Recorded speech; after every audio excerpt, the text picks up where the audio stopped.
I am going to be using Thonny as an IDE for all of these videos because Thonny is an excellent Python IDE that is free for use. It is simple and easy to use, and it was designed for people who are learning how to program. So once I have downloaded it, I am going to click on File New, or I could click on this little paper icon, and then I'm going to save this file. How about if we call it HelloWorld? And so I'm going to save as, and I'm going to type in, let's put it on my desktop, and I'm going to call it HelloWorld.py because it is a Python file. Make sure that it has a .py file name extension. And then once in here, I'm going to start off with just a little bit of information. So I'm going to use a # as a comment. And then I'll put my name. And I spelled it wrong. And then I'm going to do a little bit of a description of this program that we are writing. So this is going to be an intro to Python. We're going to talk about variables and printing. If you watch the conversion or the comparison between Java, C++, and Python, you saw that to print something, we can just say print, and inside of here, inside of these parentheses, if I put double quotes, I can say hello world. I'll put a couple of exclamation points because that's very exciting. And to run the program, I'm just going to press the green run button, and I'm going to see down here in the bottom in my shell, it's going to display the output of my program. So I'm going to add a couple more things in here. On line 5, we're going to print, this is Python, we're having fun, with a couple of exclamation points. And then on line 6, I'm just going to print a number, the number 3. It doesn't have to be a string. Anything that I put inside of the double quotes is going to print to the screen. Let's press the run button, and I see all 3 of my print statements down here in the shell. I'm going to come back up here and add a comment to this so that we know that we are printing literals. These are string and numeric literals. The next thing that we're going to do is to force a new line. I would like to be able to force a blank line. And I can do that just by typing the word print with the parentheses and blank inside of it. This will actually force a new line. So let's see if we can print variables. So I'm going to create a variable. We'll call it message, and I'm going to set it equal to, in double quotes, this is a string message. And then I'll close it with double quotes.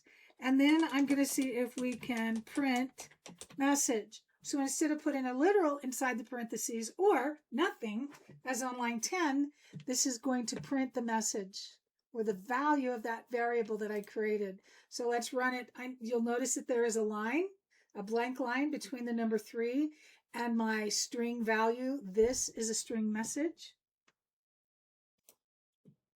So let's create another variable on line 16. We'll call it number.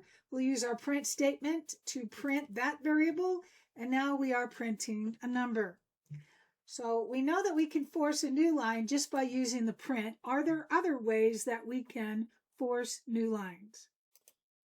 On line 19, I have added a comment indicating that this segment of code is going to be about new lines.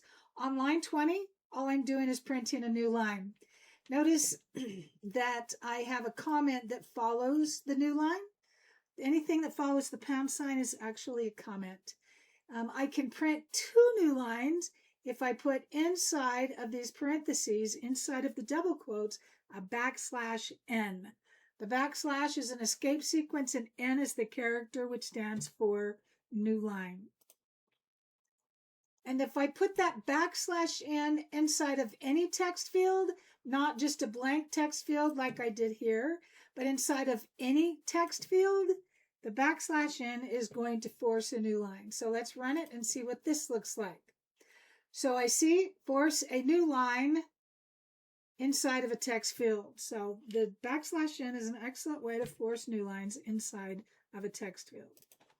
So let's see if we can print several values. I know on line 25 I'm printing message. On line 26 I'm printing number. If I run the program, I can see both my message and my number. But is it possible to print multiple values on a single? So I can use the comma separator in a print statement. If I use the comma separator and I say messages, with the comma separators and number, let's see what this print statement does with the comma separator. And it looks like I'm getting an error message. And this is an excellent opportunity for us to talk about error messages. So it brought up an assistant on the far right-hand side, and it's showing me down on the bottom that there is a traceback. That means that there's some kind of an error, and it's attempting to tell me what the error is. And it's nice enough to even try to tell me where it is. And even my assistant over here on the right tells me that it is on line 30. So if I come to line 30, it says messages is not defined. That's because my variable is singular message, not plural messages. So the error messages attempt to help us find out what is wrong. So now let's see if we run it. This is a string message. That was my message. And then 15. And I want you to notice that there is a space between the string variable and the number variable. That's what a comma separator will do. It will add a space between the two values. So let's try it again with number, comma, number. Let's see what this does. Now I'm getting the 15 and the space and the 15. Now there is another separator, the plus sign separator. So I'm going to try this exact same thing with message and number, but instead of using a comma separator, I'm going to use the plus separator, and I'm going to run it and see what happens. And it is giving me an error message because it can only concatenate strings to strings. So I'm going to comment this out, just put a pound sign in front of it. I am also going to put a pound sign after it and say that it is giving me an error message. And then I am going to try to print message plus message. And if I run it, now it is concatenating the variable message, concatenated together. And I want you to notice that there is no comma or there is no space between the two because it is concatenating. So while they're doing this, how about we have a little bit more conversation about comments? So I'm going to say this is a comment. Notice it's not displaying in my shell when I'm running the program. So I'm going to create a variable called miles. I'm going to set it equal to a floating point number.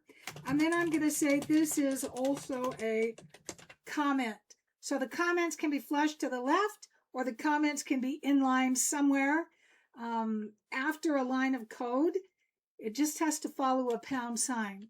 So now we are going to see if we can print miles. We're going to multiply that by 3 and see what the answer is. So 78.6. So I'm going to use the plus sign separator between number and mile. So now that I have two numeric values, number and miles are both numbers. What is going to happen when I use the plus sign between two numbers? Well, it's going to add them together. Instead of concatenating them like it did here, it is going to add the two of them together. And if I were to use the plus sign between a number and a numeric literal, it will add the two of them together.